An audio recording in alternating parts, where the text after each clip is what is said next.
नमस्कार। हम आज आपके सामने एक नया वीडियो लेके आए हैं और इसमें हम देखेंगे कि किस तरह से बच्चे के विकास में वातावरण की महत्वपूर्ण भूमिका होती है। हमने ये देखा है पहले के हमने जो भी वीडियोज़ आपको भेजे हैं या जो भी मनोविज्ञान के सिद्धांत बताए गए हैं उसमें हमने देखा है कि बच्चे के विकास में वंशानुक्रम एवं वातावरण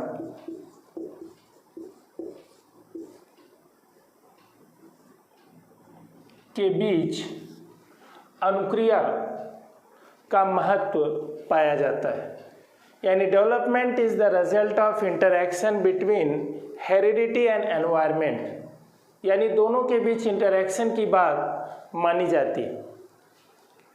लेकिन आज जो हम सिद्धांत पढ़ने जा रहे हैं वह सिद्धांत एक ऐसा महत्वपूर्ण सिद्धांत है जो इस बात पर जोर देता है कि बच्चों के विकास में वातावरण ही महत्वपूर्ण है और उसमें सोशल एनवायरनमेंट, सामाजिक वातावरण सबसे अधिक महत्वपूर्ण है बच्चे के विकास में। और वो सिद्धांत पेपर की दृष्टि से भी, एग्जाम की दृष्टि से भी काफ़ी महत्वपूर्ण है और बहुत छोटा सिद्धांत है और बहुत ही क्लियर कंसेप्ट देता है हमें इस बात पे कि बच्चों का विकास एक सामाजिक संदर्भ में, एक सामाजिक परिवेश में किस तरह से होता है और समाज का बच्चे के विकास पर किस तरह से प्रभाव पड़ता है। तो हम उसकी चर्चा करने जा रहे हैं आज। तो सिद्धांत का नाम है जैव पारिस्थितिकीय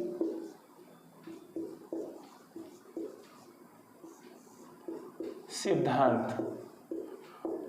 या मॉडल, बायो इकोलॉजिकल थियरी। इसको दिया है यूरी ब्रोन फ्रेन ब्रेनर ने। इस सिद्धांत को प्रतिपादित किया है यूरी ब्रोन फ्रेन ब्रेनर ने। इनका ये मानना है, पहले इनका सिद्धांत केवल पारिस्थितिकी सिद्धांत के नाम से जाना जाता था, यानी इकोलॉजिकल थियरी के नाम से जाना जाता था। बाद में इन्होंने इसके नाम में थोड़ा सा बदलाव किया और नाम रखा bio ecological theory.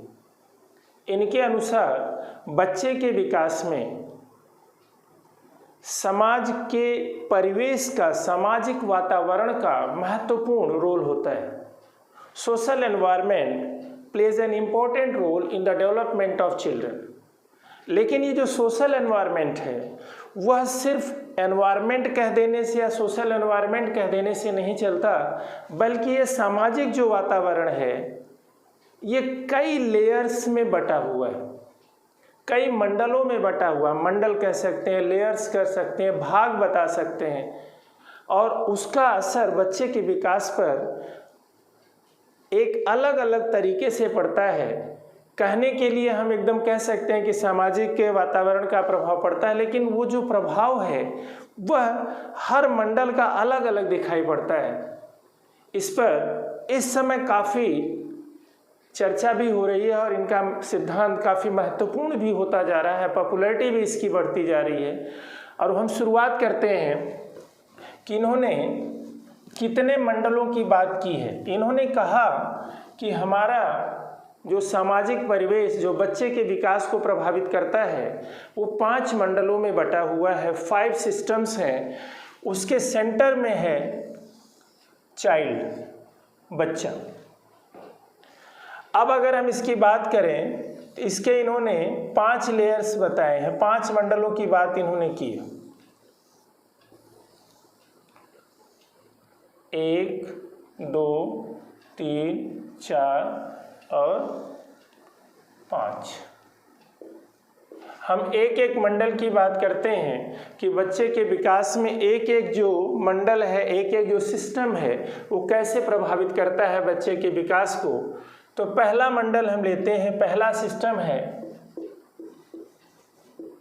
Micro system, लघु मंडल।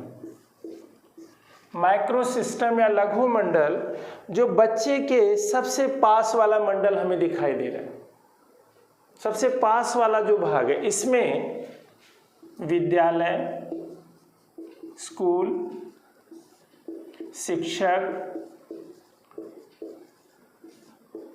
साथी, पीयर्स, टीचर, पीयर्स, माता पिता, पेरेंट्स एवं भाई बहन शामिल।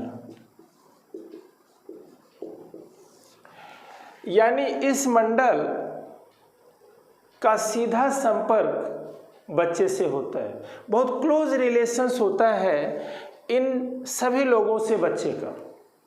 ये लोग जिस तरह के होते हैं, जैसी आदतों के होते हैं, जैसे स्वभाव के होते हैं, जो उनका नेचर होता है, उसका असर बच्चे के विकास पर पड़ता है। और जो डेवलपमेंट है बच्चे का, वो इस स्टेज में हम कह सकते हैं कि 2 डायरेक्शनल होता है, 2 दिशाओं वाला होता है। यानी ये सारी चीज़ें, ये सारे लोग बच्चे के विकास को प्रभावित करते हैं और बच्चे का व्यक्तित्व, बच्चे की रुचि, बच्चे का एटीट्यूड इनको प्रभावित करता है। यानी जिस तरह अध्यापक होगा वैसा बच्चा होगा। हमने सुना है लाइक फादर लाइक सन, लाइक टीचर लाइक स्टूडेंट, जैसा पिता वैसा बेटा, जैसे शिक्षक वैसे छात्र। तो ये मंडल बहुत क्लोजली रिलेटेड है बच्चे से और इसका असर बच्चे के ऊपर पड़ता है। जिस तरह का विद्यालय होगा, स्कूल्स होगा, जिस तरह के टीचर होंगे, जिस तरह के पीयर्स ग्रुप होगा, जिस तरह के पेरेंट्स होंगे, उसका असर बच्चे के ऊपर पड़ना स्वाभाविक है। तो इसको ब्रेनर ने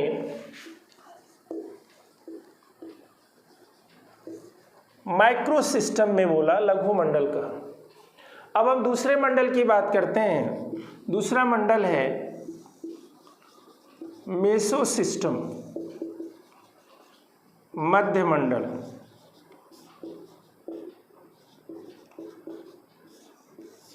मध्य मंडल का मतलब हम इसकी बात करते हैं, ये मंडल जो है, ये मंडल यानी नंबर 1 के बाद जो दूसरा मंडल है, ये मंडल जिसने बच्चे को चारों तरफ से घेर रखा है, इसमें हम संबंध की बात करते हैं, रिलेशन। यानी विद्यालय, शिक्षक, साथी, माता पिता और भाई बहन से रिलेशन कैसा है बच्चे का, इसमें भी ये सारी चीज़ें आएंगी। लेकिन इसमें एक शब्द केवल जुड़ता है, रिलेशन। जैसे मैं आपको उदाहरण बताता हूँ, जैसा शिक्षक होगा वैसा स्टूडेंट होगा, जैसे माता पिता होंगे वैसे उनके बच्चे होंगे, जैसे भाई बहन होंगे वैसे उनका भाई हो या बहन होगा। लेकिन यहाँ पे हम जब बात करते हैं मेसो सिस्टम में, तो हम ये कहते हैं कि इनसे बच्चे का संबंध कैसा है। क्या हम बात करते हैं कि हो सकता है कि शिक्षक बहुत अच्छा हो लेकिन बच्चे से रिलेशन अच्छा ना हो, संबंध अच्छा ना हो। इनमें इंटरपर्सनल रिलेशन की भी बात आती है कि शिक्षक और माता पिता में जैसा संबंध होगा उसका असर बच्चे के ऊपर पड़ेगा। माता पिता हो सकते हैं बहुत अच्छे हो लेकिन उससे बच्चे का संबंध अच्छा ना हो सकता है माता पिता बहुत बुरे हों लेकिन उनसे रिलेशन बच्चे का बहुत अच्छा हो। तो यहाँ पे हम मेसो सिस्टम में रिलेशंस की बात करते हैं जो माइक्रो सिस्टम या लघु मंडल में पाए जाने वाले लोगों से बच्चे का संबंध होता है। तो जिस तरह का संबंध होगा बच्चे के साथ वैसे बच्चे का डेवलपमेंट देखा जाता है। अब हम बात करते हैं तीसरे मंडल की। तो तीसरा मंडल है, तीसरा सिस्टम है बाह्य मंडल।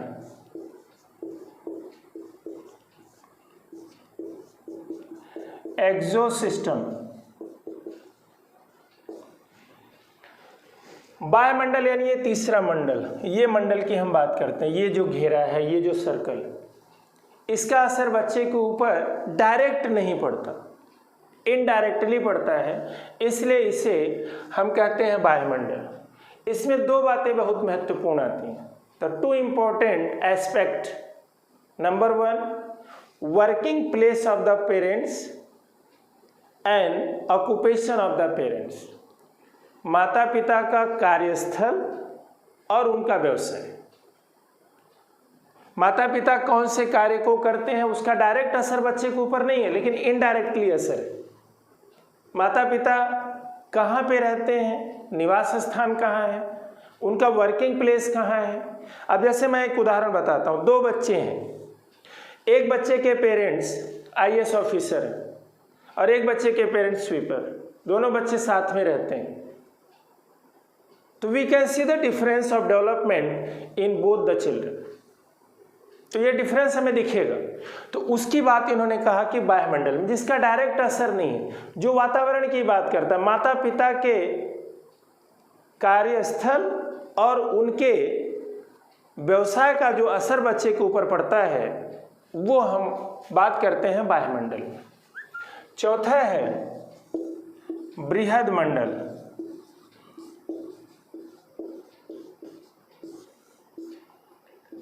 Macro system.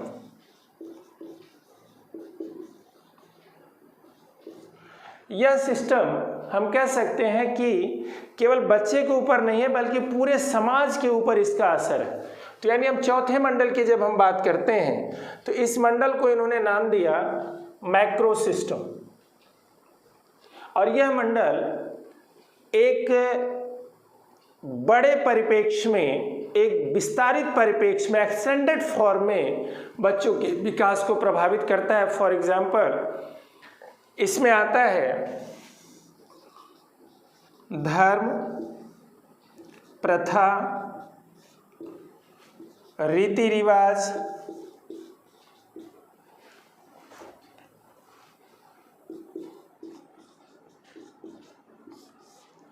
मूल्य मान्यताएं, ट्रेडिशन, रिलीजन,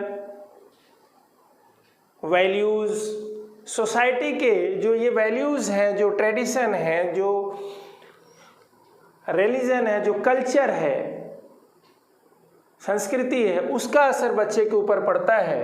हम ये देख सकते हैं कि एक आदिवासी समाज के बच्चे का और एक शहरी जीवन जीने वाले बच्चे के परिवेश में अंतर मिलता है। इसी तरह से हम इसमें देख सकते हैं कि जो धार्मिक प्रथाएं हैं वो किस तरह से असर डालती हैं। एक हिंदू परिवार में जो बच्चा बढ़ रहा है या ग्रो कर रहा है और एक मुस्लिम परिवार में कर रहा है, एक ईसाई परिवार में कर रहा है, उनके डेवलपमेंट में भी हमें अंतर देखने को मिलेगा।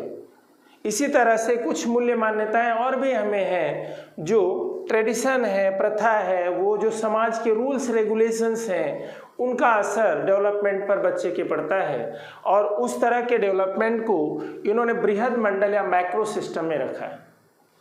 अब पांचवा मंडल है, ब्रेनर के अनुसार जो पांचवा मंडल है, उस मंडल का इन्होंने नाम रखा है क्रोनो सिस्टम या घटक मंडल।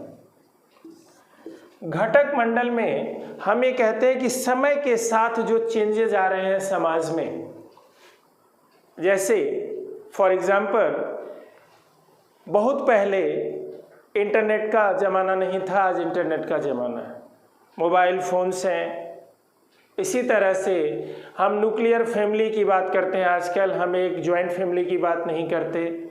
इसी तरह से बच्चे के विकास में जैसे गांव से बच्चा धीरे धीरे शहर की तरफ आता, तो समय के साथ जो ऐतिहासिक परिदृश्य में, हिस्टोरिकल बैकग्राउंड से या सोशल बैकग्राउंड में जो धीरे धीरे समय के साथ जो चेंज आ रहे हैं, उनका असर जब बच्चे के ऊपर पड़ता है तो उसका भी असर बच्चे के डेवलपमेंट पर असर अपना दिखाता है। हम एग्जाम्पल के तौर पे कह सकते हैं कि एक ऐसा बच्चा है जिसको इंटरनेट वगैरह की कोई सुविधा नहीं है, घर में मोबाइल फ़ोन्स नहीं है, उसका डेवलपमेंट आप देख लीजिए। और उसी समय उसी क्षेत्र में रहने वाले एक दूसरे बच्चे के पास, जिसके पास सारी मॉडर्न फैसिलिटीज़ हैं, तो उनके डेवलपमेंट पे असर जो पड़ेगा, ये समय और डेवलपमेंट के बढ़ते और आगे होते समय के अनुसार वो जो चेंज है, उसका असर भी बच्चे के ऊपर दिखता है। इसको हम कहते हैं क्रोनो सिस्टम। इसी तरह से एक न्यूक्लियर फैमिली का बच्चा है और एक ज्वाइंट फैमिली का बच्चा, उसके ऊपर भी असर पड़ेगा। इसी तरह से हम कह सकते हैं कि माता पिता में अगर तलाक जैसी स्थिति है या उनके रिलेशंस अच्छे नहीं हैं, तो समय के साथ घटते और बदलते रिलेशंस माता पिता के बच्चे के डेवलपमेंट को प्रभावित करते हैं। उनको हम कहते हैं क्रोनो सिस्टम। यहाँ पे एक प्रश्न जो बहुत महत्वपूर्ण आया था वो ये आया था कि 4 शब्दों को लिख दिया और पूछा कि इसमें कौन सा सिस्टम या कौन सा अंश लघु मंडल से संबंधित है, which portion is related with micro system. तो उसमें 4 उदाहरण थे, धर्म, प्रथा, रीति रिवाज और विद्यालय। तो जो माइक्रो सिस्टम से रिलेटेड था वो था विद्यालय। इस तरह से पेपर्स में क्वेश्चंस आते हैं। अब हम बात करते हैं कि जो इनका ये सिद्धांत है, इसकी कुछ आलोचना हुई। आलोचना इस बात पे हुई कि इन्होंने सामाजिक वातावरण यानी वातावरण को अधिक महत्वपूर्ण माना और वंशानुक्रम या जैविक विशेषताओं को इन्होंने नेग्लेक्ट किया। दूसरा, जिस तरह से पियाजे और एरिक्सन्स ने स्टेज थियरी दी है, इन्होंने स्टेज थियरी की बात नहीं की। ये 2 आलोचनाएं इनके सिद्धांत में, हमें ब्रेनर के सिद्धांत में दिखती हैं। लेकिन कुल मिलाकर आज के परिप्रेक्ष्य में इसका शैक्षिक महत्व बहुत ज़्यादा है कि विद्यालय में जब भी बच्चा पढ़ने जाता है तो उसके पढ़ाई पर जो भी असर हमें दिखता है, उनमें इन 5 मंडलों का असर दिखाई देता है। और शिक्षक बड़े ध्यान से इन सिद्धांत के आधार पर बच्चों को मॉनिटर करता है और बच्चों के डेवलपमेंट को एक दिशा देने का प्रयास करता है। हमें लगता है कि ये वीडियो आपको पसंद आएगा। धन्यवाद।